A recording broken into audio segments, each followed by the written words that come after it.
የአውሮፓ ታላላቆቹን ክለቦች የተመለከተ ወቅታዊና ዕለታዊ ጥንቅሮችን ለእናንተ ውድ አድማጮቻችን የምናደርስበት ሰዓት ላይ ተገኝተናል። በአውሮፓ ትልቆቹ ክለቦች የተመለከቱ ወቅታዊ ጥንቅሮችን በዚህ ሰዓት ሁሌ የምናደርሳችኋለን። ግን ያው የአፍሪካ ዋንጫ እየተካሄደ ስለሆነ የወቅቱን የአፍሪካ ዋንጫን የተመለከተ ለየት ያሉ መረጃዎችንም ጥንቅራችን ለእናንተ ውድ አድማጮቻችን ማጋራት ግድ ስለሚለን አስቀድመን እነኚህን ጉዳዮች እንመለከታለን። ከዛ በአውሮፓ ዙሪያ የዕለቱን አጫጭር ጥንቅሮች ስናደርሳችሁ በተለይም ዛሬ ከሜሲ ጋር በተያዘ ትልቅ መረጃ ነው የወጣው። እንግዲህ ከቤተሰቡ አደጋ ጋር በተያዘ ተጨማሪ ጥንቅሮችን እናነሳለን በጉዳዩ ላይ ታማኝ የዜና ምንጮችን ዋቢ ያደርገን። ከዛ ውጪ በአውሮፓ ትልቆቹ ክለቦች ትልቆቹ ተጫዋቾች የተመለከቱ ወቅታዊና ዕለታዊ ጥንቅሮችን ለእናንተ ውድ አድማጮቻችን ዛሬም እንደተጠበቁ በቅደም ተከተል የምናደርሳችሁ ይሆናል። በፕሪሚየር ሊግ የ18ኛ ሳምንት መርሃ ግብሮች ከፊታችን አርብ ጀምሮ ነው የሚካሄዱት። ተጨማሪ መረጃዎችን እናነሳለን። የእንግሊዝ ብሔራዊ ቡድንን ማን በ10 ቁጥር ቦታ ይምራው የሚለው ጉዳይ መነጋገሪያ ሆኗል። ጉዳዩን እናጠረዋለን። ከዛ ውጭ ጄሚ ካራገርም ስለ ፕሪሚየር ሊጉ ያለን ነገር አለ። በትልቆቹ ክለቦች አያይዘን እናነሳዋለን። በታላላቆቹ የአውሮፓ ክለቦች መረጃዎችን ስናነሳ የሊቨርፑል አሰልጣኝ አርኔ ስሎት ይህን መረጃ ለእናንተ ውድ አድማጮቻችን ስናደርስ ጋዜጣዊ መግለጫ እየሰጡ ነበረ።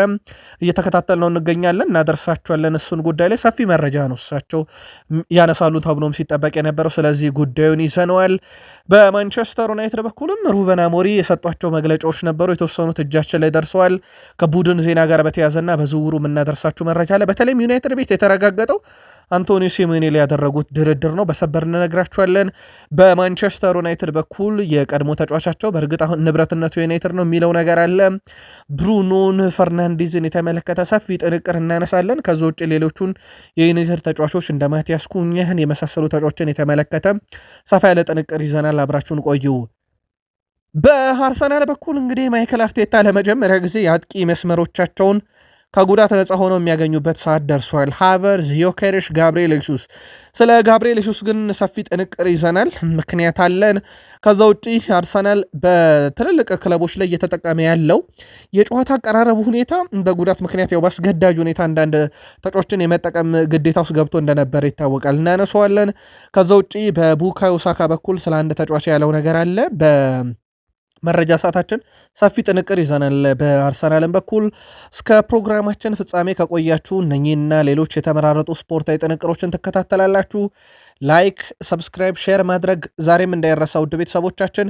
በሀሳብ መስጫ ሳጥናችን ላይ ለምታጋሩን ሀሳብ አስተያየት እጅግ አድርገን አመስጋኞች ነን። ዛሬም ልታጋሩን ትችላላችሁ። በተለይም በአፍሪካ ዋንጫ ዙሪያ አሊያም ክለቦቻችሁ ዛሬ ጨዋታ የሚያደርጉ ከሆነና በቡድን ዜና ዙሪያ ምልከታችሁን እያጋራችሁን ከኛ ጋር ቆይታችሁ እንድታደርጉ በአክብሮት ጋብዘን ስፖርታዊ ጥንቅሮቻችንን በአፍሪካ ዋንጫ ጀምር መልካም ቆይታ ተመኘን።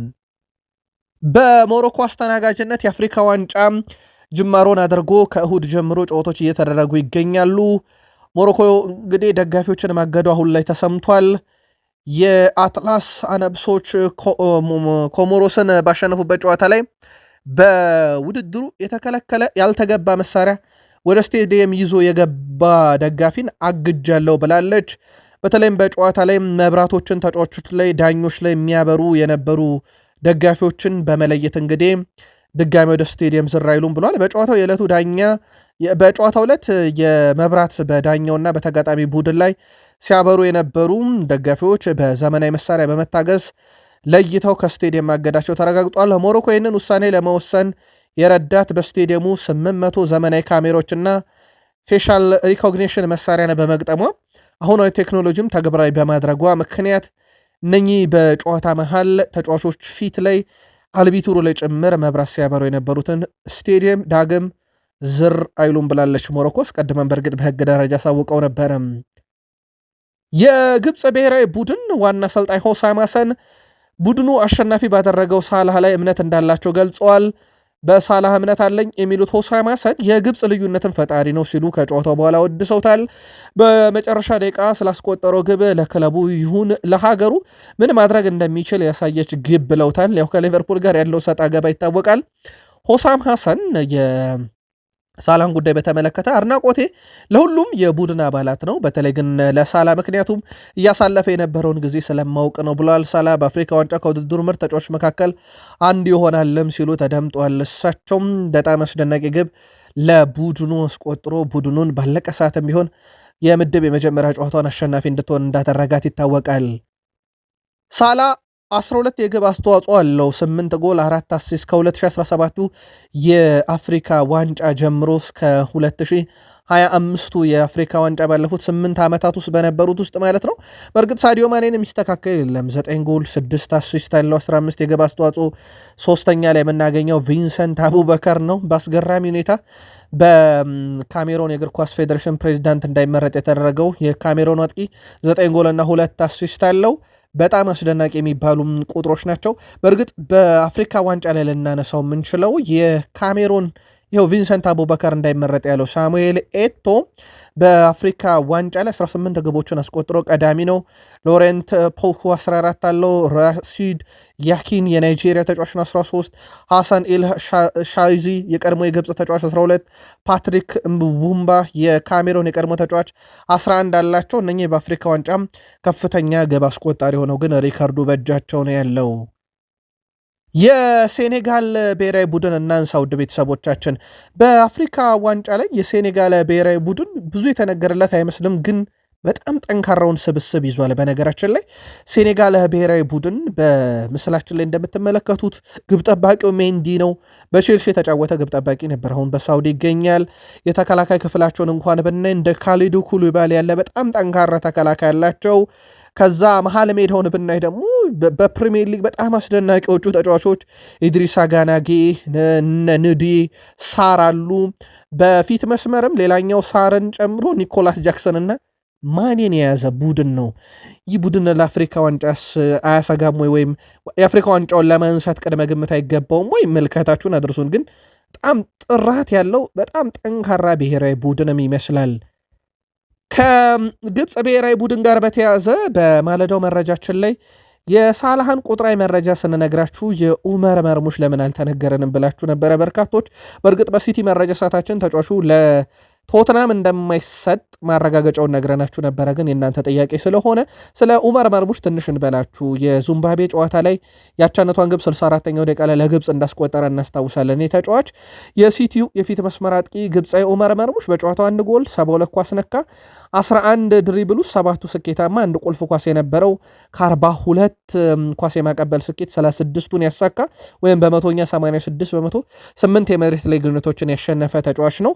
ሲቲዎችም በማህበራዊ ትስስር ገጻቸው ከጨዋታው በፊት መልካም ምኞታቸውን ከጨዋታው በኋላ ግብም ስላስቆጠርክ ብሔራዊ ቡድንም ስላሸነፈች ደስ ብሎናል ብለው መልእክት የጻፉለት ተጫዋች እንደነበረ ይታወቃል። ያው የእናንተ ጥያቄ ስለሆነ የኡመር መርሙሽንም በዛው እናካተው ብለን ነው። ወደ አውሮፓ እንምጣ ውድ ቤተሰቦቻችን እና ዓለም አቀፍ ስፖርታዊ መረጃዎችን እናንሳ። ሊዮኔል አንድሬስ ሜሲ እንግዲህ በቤተሰቡ አደጋ አጋጥሞት የዛሬ ትልቁ አጀንዳ ሆኖ ነበረ። የአርጀንቲና የኮከብ ሊዮኔል አንድሬስ ሜሲ እህት ናት ከበድ ያለ የመኪና አደጋ ያስተናገደችው በዛሬው ዕለት። የአርጀንቲና መገናኛ ብዙሃንና የሊዮኔል ሜሲ እናት አረጋግጠዋል አደጋውን። የሊዮኔል ሜሲ እህት ማሪያ ሶል ሜሲ በሚያሚ መኪናዋን በምታሽከረክርበት ወቅት እንግዲህ ከቁጥጥር ውጭ ሆኖ ከግድግዳ ጋር በመጋጨት ነው አደጋውን ያስተናገደችው ተብሏል። በመኪና አደጋ የአጥንት መሰበር ጉዳት እንዳጋጠማትም ተረጋግጧል። ይህንም ተከትሎ ከሳምንት በኋላ በአርጀንቲና ሮዛሪዮ ሜሲ ይገኝበታል ተብሎ ሊደረግ የነበረውም የሰርግ ስነስርዓት ተሰርዟል። የሜሲ እህት ከኢንተር ማያሚ ከ19 ዓመት በታች ቡድን አሰልጣኝ አባል ጋር ጋብቻዋን ልትፈጽም ነበረ። እንግዲህ ሜሲ ወደ ኢንተር ማያሚ ካቀና በኋላ ህይወት በዛ ሆኖ እህቱም ከኢንተር ማያሚ ከ19 ዓመት በታች ቡድን አሰልጣኝ ጋር ነው ጋብቻዋንም ልትፈጽም የነበረው። ሜሲ በእህቱም አደጋ ምክንያት ወደዛው አቅንቷል ተብሏል። ከዚህ ጋር በተያያዘም የቀድሞ ክለቦቹን ጨምሮ የሜሲ የቅርብ ሰዎች እህቱ በቶሎ ድናም እሱም ወደ እግር ኳሱ ዓለም እንግዲህ በጥሩ ሞራል ወይም ደግሞ ይሄ ከአደጋውት ወጥቶ ከሀሳብ ከዛ ከጭንቀት ወጥቶ ወደ እግር ኳሱ ዓለም በጊዜ እንደሚመለስ ተስፋ እናደርጋለን በሚል የቀድሞ ክለቦቹ የቡድን አጋሮቹ መልካም ምኞታቸውን እየገለጹለት ይገኛሉ። በጣሊያን ሱፐር ካፕ አሸናፊ የሆነው ናፖሊ በዴቪድ ኔሬሽ 2 ግቦች እንደሆነ ነግሬያችሁ ነበረ በቃል ስፖርት ዩቲዩብ ቻናል በማለዳው ጥንቅራችን ላይ። አሰልጣኝ አንቶኒዮ ኮንቴ ታዲያም ስለ ቀድሞ የማንቸስተር ዩናይትድ ተጫዋቾች አስተያየታቸውን ሰጥተዋል። ከድሉ በኋላ አሁን ሁሉም ሰው የሚያወራው ስለ ሆይሉንድ እና መክቶሚኔ ነው ያሉት ኮንቴ አስታውሱ በማንቸስተር ዩናይትድ ቤት እየተጫወቱ አልነበረም ብለዋል። አሰልጣኙ እኔና የአሰልጣኝ ክፍሉ አንድ የሰራ ነው ትክክለኛ ስራ አለ በማለት ራሳቸውንም ክለቡንም አወድሷል። ውሳኔያቸው ትክክል እንደነበረም ጠቁመዋል። እነኚህ ተጫዋቾች ዩናይትድን ለቆኛ ጋር መምጣታቸው ብለዋል። ስኮት ማክቶሚኔ እና ራስመስ ሆይሉንድ ከማንቸስተር ዩናይትድ ጋር ከተለያዩ በኋላ በናፖሊ ቤት ስኬታማ ጊዜን እያሳለፉ እንደሆነ ይታወቃል።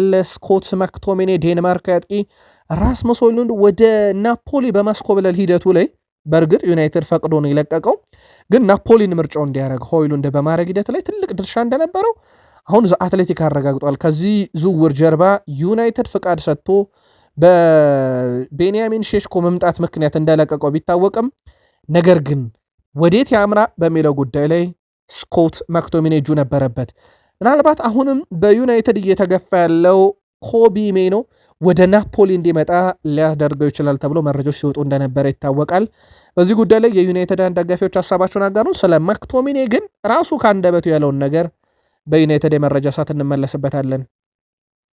የተወዳጁ የእንግሊዝ ፕሪሚየር ሊግ የ18ኛ ሳምንት ጨዋታ መርሃ ግብሮች ከአርብ ጀምሮ እስከ ሰኞ ድረስ ይቀጥላሉ። መርሃ ግብሮችን የሚመሩት አልቢትሮች በየጨዋቶቹ ተሰይመዋል። በዚህ መሰረት ማንቸስተር ዩናይትድ ከኒካስል አንቶኒ ቴይለር ጨዋታውን ይመሩታል። ስቱዋርት አትዌል ቫር ዳኛ ናቸው። ኖቲንግሃም ፎረስት ከማንቸስተር ሲቲ የሚያደርጉት ጨዋታ ሮበርት ጆንሰን ይመሩታል። አንዴ ማድሊ ቫር ዳኛ ናቸው። አርሰናል ከብራይተን በፕሪሚየር ሊግ 18ኛ ሳምንት ጆን ብሩክ በመሃል ሜዳ ዳኝነት፣ ፖል ቴርኒ የቫር ዳኛ ናቸው። በብሬንትፎርድ እና በርንማውዝ መካከል ፒተር ባንክስ መሃል ሜዳ ዳኛ ይሆናሉ። ዳረን ኢንግላንድ ቫር ናቸው። በርንሌ ከኤቨርተን ክሬክ ፓውሰን የመሃል ሜዳ ዳኛ ናቸው። ሊቨርፑል ከወልቭስ ሲመን ሁፐር መሃል ሜዳ ዳኛ፣ ሚኬል ሳሊስበሪ ደግሞ የቫር ዳኛ ናቸው። ዌስትሃም ከፉላም ክሪስ ካቫና ይመሩታል። ቼልሲ ካስቶን ቪላ ስቱዋርት አትዌል የመሃል ሜዳ ዳኛ፣ ፖል ሃዋርድ የቫር ዳኛ ናቸው። ሰንደርላንድ ከሊድስ ቶኒ ሃሪንግተን፣ ክሪስታል ፓላስ ከቶትናም ጄሬድ ግዊሌት ይመሩታል። ቫር ዳኛ ላይ ጄምስ ቤል ተሾመዋል። ዳኝነትና ፕሪሚየር ሊግ በራሱ አሁን በጣም ወሳኝ ሆነዋልና ለማንኛውም እናንተ የምትደግፏቸውን ክለቦች የሚመሩት አልቢትሮችን አስቀድመን እናሳውቃችሁ ብለን ነው። እንግሊዝ ስላለን በእንግሊዝ ብሔራዊ ቡድን የ10 ቁጥር ቦታ ማን ይገባዋል፣ ማን ትክክለኛ ለዛ ቦታ የሚሆን አይነት ተጫዋች ነው በሚል እንግዲህ የስካይ ስፖርት መረጃዎችን ይዞ ወጥቷል። ከዚህ ጋር በተያያዘ ውድ ቤተሰቦቻችን በስካይ ስፖርት በኩል በወጣው ይሄ ለእንግሊዝ ብሔራዊ ቡድን 10 ቁጥር ማን ይገባዋል በሚል የዘረዘራቸው ተጫዋቾች አሉ። ሞርጋን ሮጀርስ አለ፣ ፊል ፎደን፣ ጁድ ቤሊንግሃም፣ ኢብሪቼ ኢዜ እና ኮል ፓልመር ናቸው። ያው አራቱ በፕሪሚየር ሊግ ይጫወታሉ። ሶስቱ በቢግ ሲክስ ይጫወታሉ። በቪላ ይጫወታል ሞርጋን ሮጀርስ። በእርግጥ ቪላ አሁን ከቢግ ሲክስ ክለቦች በጥራትም ደረጃ ከአንዳንዶቹ ከፍ ባለ ሁኔታ እንደሚገኝ ይታወቃል። ለማንኛውም በቁጥር ደረጃ ከለካ ነው ምናልባት ለተጫዋቾቹ የትኛው የተሻለ ነው የሚለው እንደየክለቦቹ አሁን ጁድ ቤሊንግሃም በሪያል ማድሪድ፣ ሞርጋን ሮጀርስ በአስቶን ቪላ ነው የሚጫወተውና አሰልጣኙ ይመርጣሉ የመጨረሻ ውሳኔያቸውን። ግን በተወሰኑ ቁጥራዊ መመዘኛዎች ካየን ለአብነት ያክል የግብ አስተዋጽኦን በደቂቃ ከለካ ነው ፓልመር ይሻላል። ቀጥሎ ሞርጋን ሮጀርስ ይሻላል። ሁለተኛ ደረጃ ሙከራዎችና የግብ ዕድሎችን በመፍጠር በ90 ደቂቃ በአማካይ በጣም የተሻለው ተጫዋች ደግሞ ፊል ፎደን ነው። ብዙ መለኪያ ቁጥሮች ስለሚኖሩት አሰልጣኙ ከነኝ ውስጥ ይመርጣሉ ተብሎ ይታሰባል። ግን ምርጡ አማካይ ከነኝ ውስጥ ማን ነው? በ10 ቁጥር ቦታ ለእንግሊዝ ብሔራዊ ቡድን የእናንተ ላኩልን። ከፕሪሚየር ሊጉ ምርጥ 11 ጋር በተያዘ በተለይም በአጠቃላይ እስከዚህ ሰዓት ድረስ እየተደረገ ባለው እንግሊዝ ፕሪሚየር ሊግ 17ኛ ሳምንት ድረስ ምርጦቹን መርጧል ጄሚ ካራገር። እስከ 17ኛ ሳምንት ግብ ጠባቂ ከሰንደርላንድ ሮፊስ ተመርጧል። በጣም ምርጥ ነበር ብሏል። 17ቱን ሳምንት በተከላካይ ስፍራ ሙኒዝና ጉዌ ከክሪስታል ፓላስ፣ ጋብርኤል ማጋሌሽ እና ካላፊዮሪ ከአርሰናል መርጧቸዋል። 6 ቁጥር ቦታ ላይ የሰንደርላንዱ ግራኒት ዣካን ከራይስ አጣምሯል። 10 ቁጥር ቦታ ለብሩኖ ፈርናንዴስ ከዩናይትድ፣ ቀኙን የማጥቃት ስፍራውን ለአንቶኒዮ ሴሜኔ፣ ግራውን ለሞርጋን ሮጀርስ፣ 9 ቁጥርን ሃላንድን። ይሄ የቀድሞ የሊቨርፑል ሌጀንድ ጄሚ ካራገር አመቱ እስከዚህ ሰዓት ድረስ ከ17ኛ ሳምንት ድረስ በምርጥ ብቃት ላይ ያሉ የየሜዳ ክፍል ተጫዋች ናቸው ብሎ መርጧል። በነገራችን ላይ ጄሚ ካራገር የቀድሞ የሊቨርፑል ተጫዋች ሆኖ ሳለ አንድም የሊቨርፑል ተጫዋች አለመረጠም። በዚህ ውስጥ እሱ የመረጠው ምርጦችን ብቻ ወይም በአመቱ ምርጥ ናቸው በወጥ ብቃት ያላቸውን ነው። እናንተ ምናልባትም ከዚህ ውስጥ ከጄሚ ካራገር ምርጥ የ17 ሳምንት ሙሉ መካተት የነበረበት ካለ በሐሳብ መስጫ ሳጥናችን ላይ ልታጋሩን ትችላላችሁ። የወቅቱ በጣም አነጋጋሪው ቡድን አስቶን ቪላ ግብ ጠባቂ ኤሜሊያኖ ማርቲኔዝ ተከታታይ 10ኛ ድላቸውን በማንቸስተር ዩናይትድ ላይ በተለይም በቪላ ፓርክ ካሳኩ በኋላ በትልቁ መነጋገሪያ እንደነበረ ይታወቃል። የቪላ ጉዞ በዛ ቡድን ውስጥ ታዲያ በግብ ጠባቂነት ያገለገለው ኤሜሊያኖ ማርቲኔዝ ከጨዋታው መጠናቀቅ በኋላ በከፍተኛ ሁኔታ ደስታውን ሲገልጹ ከነበሩ የቪላ ተጫዋቾች ይጠቀሳል።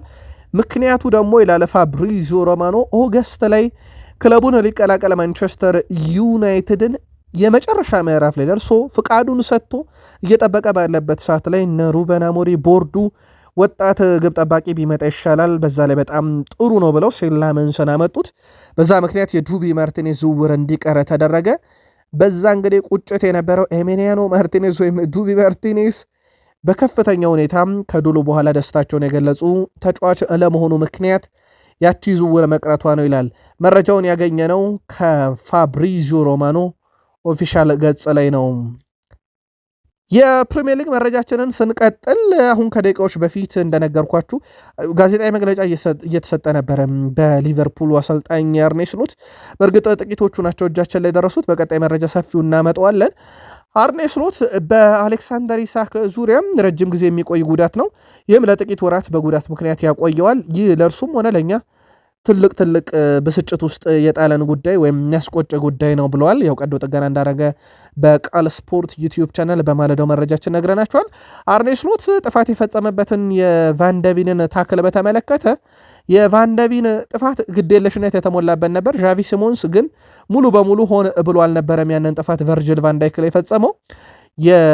የቫንደቪን ግን በጣም ግዴለሽ ነው ብሏል። ቫንደቢን በእርግጥ ካስታወሳችሁ ከማንቸስተር ዩናይትድ ጋርም በነበረ ጨዋታ ቤንያሚን ሼሽኮ ተጎርቶ የወጣውና ለጥቂት ሳምንታት በጉዳት ከሜዳ የራቀው በሚኪ ቫንደቢን ታክል ነበረ።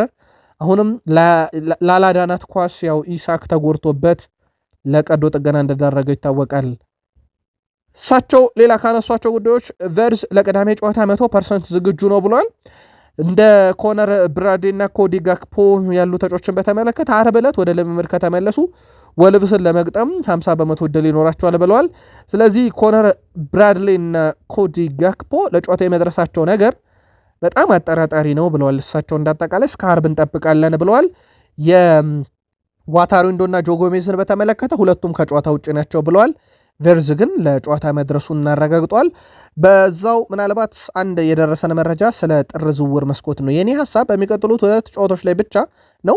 ተጫዋቾችና ደጋፊዎችን በተሻለ መንገድ እኛን ለመርዳት ጊዜው አሁን ነው። ስለዚህ የሲዝኑን የመጀመሪያ አጋማሽ የቀሩን ጨዋታ ላይ ብቻ ነው ትኩረት የማደርገው፣ ከዛ በኋላ እናስብበታለን ብለዋል። በዝውውሩ ጉዳይ ላይ የጥር የዝውውር መስኮት እንግዲህ በትልቁ እየተጠበቀ ያለ ነው። ክለቦች በተለይም ራሳቸውን ለማጠናከር በትልቁ ይሳተፉበታል ተብሎ የሚጠበቀው የጥር የዝውውር መስኮት በሊቨርፑልም በኩል አንደኛ ራሳቸውን ያጠናክሩበታል ተብሎ ይጠበቃል። ሩበን አሞሪም በጋዜጣዊ መግለጫ ኮቢ ማይኖ ቀጣዩን ጨዋታ እንደማይኖር 100% አረጋገጡ። ስለ ዝውውርስ ተባሉ እሳቸው አንድም ተጫዋች ለቀዳዳ መድፈን ብለን ብቻ እናስፈርምም። የኛ ፕላን ቡድኑን በረጅም ጊዜ ማገልገል የሚችል ነው። እኛ እየገነባን ያለነው ነገን ነው ብሏል። ስለዚህ የሚደረገው ዝውውር በሙሉ ለማንቸስተር ዩናይትድ የወደፊት የቡድን ግንባታ ተብሎ እንጂ ገና ለገና የገጠሙንን ትንሽ ችግሮች ለመፍታት ብለን ወደ ገበያ አንወጣም። ስለዚህ የምናስፈርማቸው ተጫዋቾች ጥራት ያላቸው ናቸው ብለዋል። በዚህ ረገድ ማንቸስተር ዩናይትድ ያው በጥር የዝውውር መስኮት ተጫዋች እንደሚያስፈርም አስቀድሞም እየተጠበቀ እንደነበረ ይታወቃል። የጥር የዝውውር መስኮት ላይ ግን ተጫዋቾችን ለማምጣት በሚያደርገው ጥረት ላይ በጣም ትልልቅ ገንዘቦች እንደሚጠበቁበትና አብዛኞቹ ከ100 ሚሊዮን ፓውንድ በላይ ወጪ ሊያስደረጉት እንደሚችሉ እኛም ማረጋገጫ ሰጥተናችሁ እንደነበር ይታወቃል።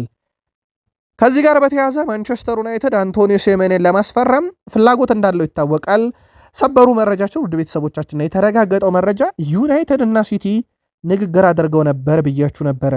ትላንትና ማንቸስተር ዩናይትድ በጣም ጠንካራ የተባለ ድርድር ከቅርብ ሰዎቹ ጋር አድርጓል። የአንቶኒዮ ሴሜንዮ ኮንትራት ላይ ያለው የውል ማፍረሻ ተግባራዊ ሊደረግ የሚችለው በጃንዋሪ 10 ላይ በሚገኙ 10 ቀናት ውስጥ ብቻ እንደሆነ የተገለጸ ሲሆን በዚህም ተጫዋቹ በጥር የዝውውር መስኮት ክለቡ ቦርንማውዝ ጋር የመለየቱ ነገር በቅርቡ እልባት ያገኛልና ከዚህ ጋር በተያያዘ ተጫዋቹ ከማንቸስተር ዩናይትድ ቅርብ ሰዎች ጋር በተለይም በወኪሉ በኩል ድርድር መደረጉ ተረጋግጧል። ዝውውሩን በተመለከተም በርካታ የዜና ምንጮች ዩናይትድ በጣም የቀረበው ክለብ የሚሉ መረጃዎችን ይዘው እየወጡ ይገኛሉ። ከዚህ ጋር በተያያዘ ውድ ቤተሰቦቻችን በማንቸስተር ዩናይትድ በኩል የአንቶኒዮ ሲሜኔ ዝውውር ሊቀር የሚችለው በተጫዋቹ ፍላጎት ላይ ብቻ እየተመሰረተ ነው እየተባለ ይገኛል። ማንቸስተር ዩናይትድ በዚህ ውድድር ዓመት ብዙ እድሎችን መፍጠር መቻላቸው እንዳለ ሆኖ በማባከንም ግን በዛው ልክ ነው ቡድኑ። አንድም እነ ሮይ ኪንም ያሉት ነገር ቡድኑ አባካኝ ሆኗል። ከኳስ ውጭ በጣም መጥፎ ቡድን ያሉበት ምክንያት ከኳስ ጋር ሲሆን ቡድኑ ጥሩ ነው፣ ግን በርካታ ሙከራዎችን ደግሞ ያመክናል። ከኳስ ውጭ ደግሞ በጣም የሚቸገረው ቡድን ነው ማለታቸው ይታወቃል። በዚህ ውድድር ዓመት በ17 ጨዋታ ማንቸስተር ዩናይትድ 31 ያለቀላቸው ድሎችን አምክኗል። ይህም ከሊጉ ሶስተኛው በጣም ያለቀለት እድልን ያመከነ ቡድን ነው። አንደኛ ላይ ማንቸስተር ሲቲ 37 አምክኗል፣ ሁለተኛ ላይ አርሰናል 33 አምክኗል። ግን በተቃራኒው ደግሞ እነኚህ ቡድኖችም በግብ ደረጃ አርሰናልና ዩናይትድ እንኳን እኩል ናቸው፣ ግን ሲቲ የበላይነቱን ይወስዳል። በዚህ ረገድ ማንቸስተር ዩናይትድ የሚያባክናቸው ኳሶች በራሳቸው በቡድን ውስጥ በጣም ለውጥ ሊያስፈልጋቸው የሚችሉ ጉዳዮች ናቸው። ማንቸስተር ዩናይትድ እንግዲህ አንቶኒ ሲሜኔን ዝውውር አነሳን፣ 65 ሚሊዮን ፓውንድ ይፈልጋል። ምናልባት የካርሎስ ባሌባን፣ አዳም ዋርተንን፣ እነ ኤሊዮት አንደርሰንን ብናነሳ እና አንጄሎ በእርግጥ የአንጄሎ ስትራን እንኳን እዛ አይደርስም፣ ግን የሶስቱ ዝውውር ከ100 ሚሊዮን ፓውንድ በላይ ዩናይትድን ሊያስገድደው ይችላል። የአንቶኒ ሲሜኔ 65 ሚሊዮን ፓውንድ ነው። ምናልባት አንቶኒ ሲሜኔ የረጅም ጊዜ ቅድ ውስጥ ተብሎ ሊያዝ የሚችል አይነት ተጫዋች ስለሆነ ነው። በአሁኑ ጊዜ የውጭና ገቢ ህጉን ላለመጣስ በሚደረግ ጥረት ላይ ታዲያ ማንቸስተር ዩናይትዶች ከክለቡ እንግዲህ የሚቀንሷቸው ተጫዋች ሊኖሩ ይችላሉ። የዩናይትድ ረጅም ጊዜ የመሃል ሜዳን የማጠናከር እቅድ አካል ካልሆኑት ተጫዋቾች ውስጥ አንደኛው ማኑኤል ኡጋርቴ ነው። በዝርዝር ውስጥ እንግዲህ የማንቸስተር ዩናይትድ የዕቅድ አካል አይደለም። 7 ጨዋታን ቋሚ ሆኖ ጀምሮ 7ቱም ጨዋታ ላይ ምንም የግብ ዕድል ያልፈጠረ አቻ የሌለው ዩናይትድ ድል የሌለው 7ቱንም የተሸነፈ ነው። ኡጋርቴ ቋሚ ሆኖ ሲሰለፍ እንኳን የማይቀናው ቡድን ነው ዩናይትድ። በእርግጥ ይህን ተጫዋች ለገበያ ማቅረቡ የማይቀር ጉዳይ ነው። ስለዚህ እንደዚህ አይነት ተጫዋቾች ደግሞ እነኚህ እነ ካርሎስ ባሌባ፣ አዳም ዋርተን፣ እነ ኤሊዮት አንደርሰን መጥተው ቦታውን ሊሸፍኑ በሚችሉበት ሁኔታ ላይ በእርግጥ ሁለት አማካኝ ነው በስፋት ዩናይትድ ያመጣል የተባለውና እነ ማኑኤል ኡጋርቴ እነ ካዘሜሮ ቦታውን ይለቃሉ። ጎን ለጎን ደግሞ እዚሁ የዝውውር መረጃ ላይ ቆይተን ከዩናይትድ ዝውውር ጋር በተያዘ ሆይሉንድ ከማንቸስተር ዩናይትድ ጋር ከተለያየ በኋላ ወደ ጣሊያኑ ክለብ ናፖሊ ካቀና ጊዜ አንስቶ በዚህ ውድድር ዘመን ብቻ 19 ጨዋታን ሲያካሂድ 9 ያህል የግብ ተሳትፎን ማድረግ ችሏል። በዚህም 7 ግቦችን ሲያስቆጥር 2 ለግብ የሚሆኑ ኳሶችን ለአጋሮቹ መቀበል ችሏል። ይህም በጣሊያን ሴሬ በጣም ትልቅ የሚባል ቁጥር ነው። በሁሉም መድረክ ካየነው ደግሞ ከ14 በላይ ግብ አስተዋጽኦ አለው። ሆይሉንድ በማህበራዊ ትስስር ገጹ ላይ ታዲያ ትላንትና አንድ በጣም አስገራሚ መልእክትን ያጋራው። ሆይሉንድ በማህበራዊ ትስስር ገጹ ላይ የወደፊት እጣውን በተመለከተ ምርጥ ውሳኔ ስትወስን ልክ እንደዚህ ነው ብሎ ዋንጫውን ይዞት የተነሳውን ፎቶ ለቆታል። ይሄ ማለት ዩናይትድን ለቅቄ መውጣቴ ምርጥ ውሳኔ ነበር የሚል መልእክት ነው። ከሰሞኑ የቀድሞ ተጫዋቻቸው ስኮት ማክቶሚኔ ዩናይትድን ስለለቀቀ ነው የተሳካለት የሚለውን ጉዳይ አልቀበለውም ማለቱ ግን የሚዘነጋ አይደለም። በዘንድሮ የውድድር ዓመት በሊጉ ብዙ የግብ ዕድሎችን የፈጠሩ የማንቸስተር ዩናይትድ ተጫዋቾች የሉም። ፈርናንዴዝ 51 የግብ ዕድል ፈጥሯል። የፕሪሚየር ሊጉም ቀዳሚ ነው የለም። በቡድኑ ሁለተኛ ደረጃ ላይ የተቀመጠው አማድ ዲያሎ አይቮሪ ኮስታዊው አጥቂ የውድድር ዓመቱ 28 የግብ ዕድል ለዩናይትድ ፈጥሯል የለም። በሶስተኛ ደረጃ ላይ የተቀመጠው ሌላኛው የማንቸስተር ዩናይትድ ኮኮ ብራያን ቤሞ 26 የግብ ዕድሎችን ፈጥሯል የለም።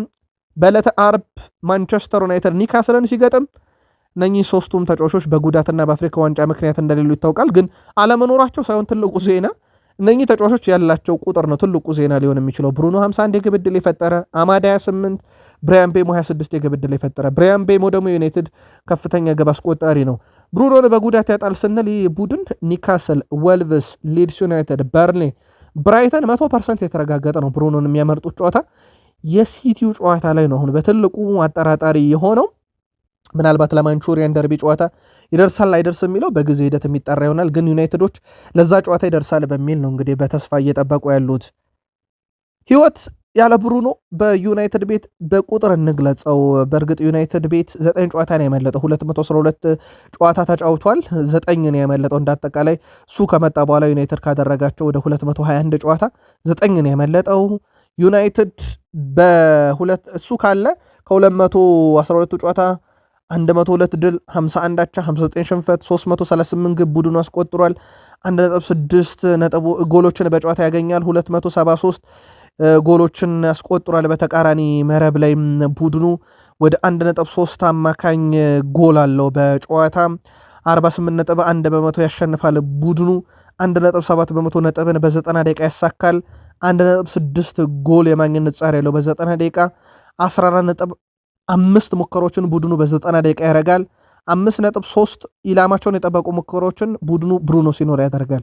ምናልባት መቶኛውን ብናነጻጽረው ለአብነት ያክል ብሩኖ ከሌለ ማንቸስተር ዩናይትድ የሚያሸንፈው 33.3 በመቶ ብቻ ነው።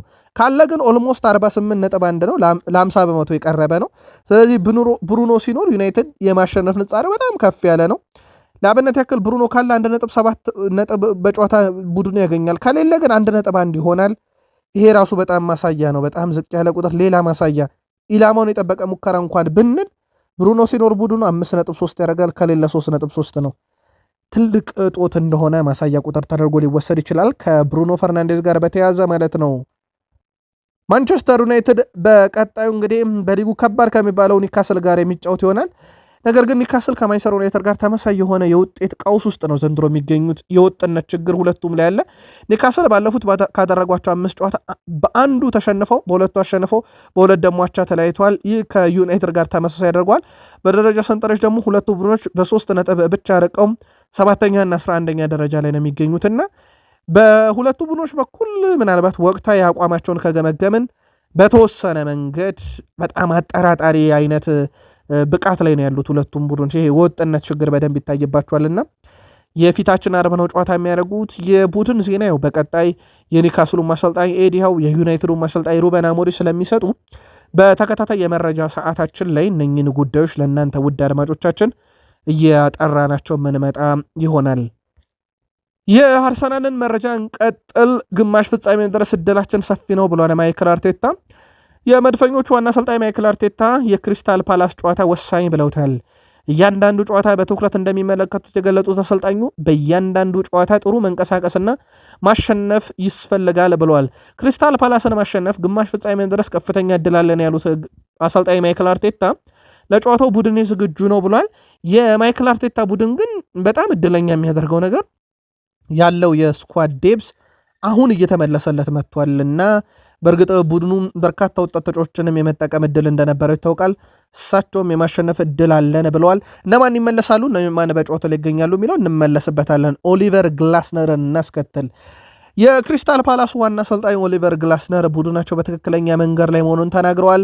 በክለቡ ታሪክ ምርጡ የውድድር ዓመት ማሳለፍ እንደሚፈልጉ የገለጡት አሰልጣኙ አሁን በትክክለኛው መንገድ ላይ ነው ሲሉ ተደምጠዋል ቡድናቸውን። አክለውም የሊድስን ሽንፈት መርሳት በመቀበልም እና ከእርሱ በመማረም ጭምር የተሻለ ነገር ማድረግ አለብን ብለዋል። በጣም ያልተጠበቀ ውጤት ነው። በነገራችን ላይ 4-1 ነው የተሸነፉት በሊድስ። ምናልባት አርሰናል ለመቅጠም ዝግጁ ናቸው ወይ ተብሎ የተጠየቁት ማይክል ኦሊቨር 100% አሁን ቡድን ዝግጁ ነው፣ ከሊድስ ሽንፈት የምናገግምበት ጨዋታ ሲሉ ተደምጧል። ይህንን በጣም ወሳኝ የፕሪሚየር ሊግ የኤፍኤ ካፕ የካራባኦ ካፕ የግማሽ ፍጻሜን ጨዋታ በዚህ ውድድር ዘመን ለመጀመሪያ ጊዜ ማይክል አርቴታ ሁሉንም የአጥቂ አማራጮቻቸውን በሙሉ ጤነኝነት ያገኛሉ። በተለይም ከቀጣዩ የፕሪሚየር ሊግ ጨዋታ ጀምሮ ሃቨርዝ፣ ቪክተር ዮኬሬሽ፣ ጋብሪኤል ሱስ በምርጫቸው ውስጥ ይኖራሉ። የሃቨርዝ ብቻ ነው የቀረው። ያው ወደ ቡድን ልምምድ ተመልሷል፣ ልምምዶችን እየሰራ ነው። ስለዚህ አሁን ማይክል አርቴታ ፊት መስመራቸው ላይ በአማራጭ ተሞልቷል። እሳቸው አጥብቀው የሚወዱት ካይ ሃቨርዝ ሁለገቡ ሰው ወደ ቡድኑ መምጣት ደግሞ ለእሳቸውም የስኳድ ዴዝ በጣም ወሳኝ የሚባለው ተጫዋች ነው። በ10 ቁጥርም መጫወት ይችላል። በተደራቢ አጥቂ አድርገውትም ማጫወት የሚችሉት ራሱ እንደ ነጡ 9 ቁጥር አጥቂ ሆኖ ሲያገለግላቸው የነበረ ተጫዋች ነው። ጋብሪኤል ሱስ ደግሞ ሌላ በጣም አስደናቂ ነምበር 9 ነው። በእርግጥ ክላሲክ ነምበር 9 ነው ለማለት ይቸግራል። ጋብሪኤል ሱስን ሞር ከኳስ ጋር ምቾት የሚሰማው ሁለተኛ ኳስን በመሬት ላይ እነ ዮኬሬሽ የአየር ላይ ኳስን ሊጠቀሙ ይችላሉ። በ9 ቁጥር እንደ ቤንያሚን ሼሽኮ ሁለተኛ ኳስን ለማጫወት የአየር ላይ ኳስን ይጠቀማሉ።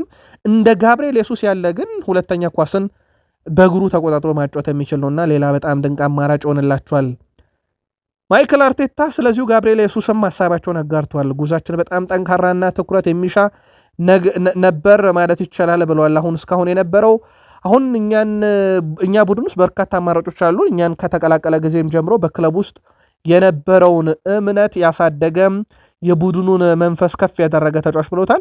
ቀደም ሲል እንግዲህ እሳቸው ጋብርኤል ሱስን በማንቸስተር ሲቲ ያውቁታል። በዛ ማሰልጠነውት ነበረ። በኋላም ላይ ወደ አርሰናል ሲመጡ ይዘውት እንደመጡ ይታወቃል። ከዛ በኋላ በቡድን ውስጥ እንግዲህ በወጥነት በብቃት ደረጃ ጋብርኤል ሱስ ሲታማበት የነበረው አንድ ነገር ነው፣ የግብ ማስቆጠር ችግር። ሞር ኳስን ይዞም ለሌሎች የግብ ዕድልን መፍጠር ላይ እንጂ እንዳልኳቸው የትራዲሽናል ነምበር ናይን ወይም ክላሲክ ነምበር ናይን እንደሚባሉ አይነት ተጫዋቾች አልነበረም። ያ ቡድኑ ሌላ 9 ቁጥርን እንዲያስፈልገው እንዳደረገ ይታወቃል። ግን የሱም ጉዳት ነበር። አሁን ተመልሷል፣ ለቡድኑ ዝግጁ ነው ብሏል። ጋብርኤል ሱስ ለመጨረሻ ጊዜ ከፓላስ ጋር ባረጋቸው 2 ጨዋታ 5 ጎሎችን አስቆጥሯል። በእርግጥ በዚሁ መድረክ ላይ በማንቸስተር ዩናይትድ ጨዋታ ላይ ተገኝቶ ነበረ ለመጨረሻ ጊዜ። አሁን ዳግም በፓላስ ጨዋታ ላይ በቋሚነት ይጀምራል ተብሎም ይጠበቃል። ሄንካፔ 6 ጨዋታዎችን ብቻ ነው እስካሁን በቋሚነት የጀመረው። ከ6ቱ ጨዋታ 5ቱን በተለያየ ተከላካይ መስመር ጥምረት ነው የተጫወተው። ይሄ ጉዳት አርሰናልን ዘንድሮ ምን ያህል ማይከል አርቴታ በማይፈልጉት መንገድ እንዲጫወቱ ሁላ አንዳንድ ጨዋታ ላይ እንዳረጋቸው ያሳያል። ለአብነት ያክል ፔሮ ሄንካፔም 6 ጨዋታዎችን ሲጀምር በቶትናም ጨዋታ ላይ ሄንካፔ ከሳሌባ ጋር መሃል ክፍሉ ላይ ተጣምሮ ነበር የጀመረው። በቼልሲ ጨዋታ ላይ ከሞሽኬራ ጋር፣ ከዛ በብሬንትፎርድ ከሞሽኬራ፣ ካስቶን ቪላ ጋር ሄንካፔ ከቲምበር ነው የተጣመረው። ኮልቭስ ጋርም በነበረ ሰዓት ላይ ደግሞ ሄንካፔ ጭራሽ የክንፍ ተከላካይ ሆኖ ነው የተጫወተው፣ ወይም የመስመር ተከላካይ። ከኤቨርተን ጋር በነበረው ጨዋታ ላይ ደግሞ መልሶ ከሳሌባ ጋር ተጫውቷል። ሄንካፔ በዚህ ሁላ የቦታ ሚና ለውጥ እንዲያደርግ ያስገድደውም አርሰናል ቤት የገጠሙ በጣም ያልተጠበቁ ጉዳቶች ነበሩ። ግን ያው የእሳቸው የስኳድ ዴብስ ይሄንን ለማረም ጥሩ እድል ሰጥቷቸዋል። ሁለተኛ ነገር ደግሞ እሳቸው ተጫዋች ሲያመጡ ሁለገቦችን የሚወዱበት ዋነኛው ምክንያታቸውም እንደዚህ አይነት አጋጣሚዎችን ተጫዋቾቻቸው እንዲወጡላቸው እንደሆነ ይታወቃል። ፔሮ ሄንካፔን በዚህ ረገድ ቡድኑን በመሃል ተከላካይነት ከሳሊባም ከሞሽኬራም ከቲምበርም ጭምር ተጣምሮ ሲቀጥል የመስመር ተከላካይም ሆኖ በ2 ጨዋታም ጭምር ሊያገለግላቸው ችሏል።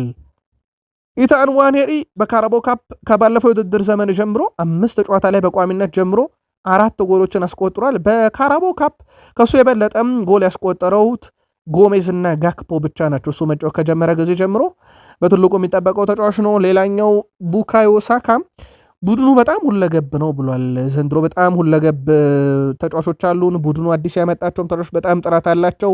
ቡድኑ ከኋላ ከግብ ጠባቂው ጀምሮ መሪ አለው ብሏል። ሁሉም በየሜዳ ክፍሉ መሪ ናቸው ብሏል።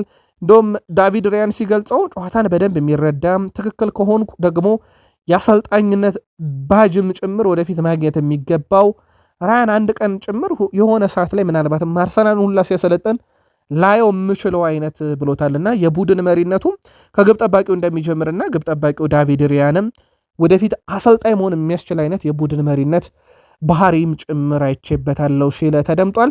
ለማንኛውም አርሰናል ከክሪስታል ፓላስ ጋር ዛሬ ምሽት በጣም ወሳኝ የተባለ ጨዋታቸውን ያደርጋሉ። ይህ ጨዋታ በኢትዮጵያን ሰዓት አቆጣጠር ከምሽቱ 5 ሰዓት ጀምሮ ይካሄዳል ኤምሬትስ ስቴዲየም ላይ። ጨዋታውን በተመለከተ በቃል ስፖርት ዩቲዩብ ቻናል ሰፊ መረጃ አንስተንበታል። ተከታትላችሁታል ብለን እናስባለን። የጨዋታ ግምታችሁን ግን በዚህኛውም ላይ ጻፉልን። እዚህ ጋር እናብቃ።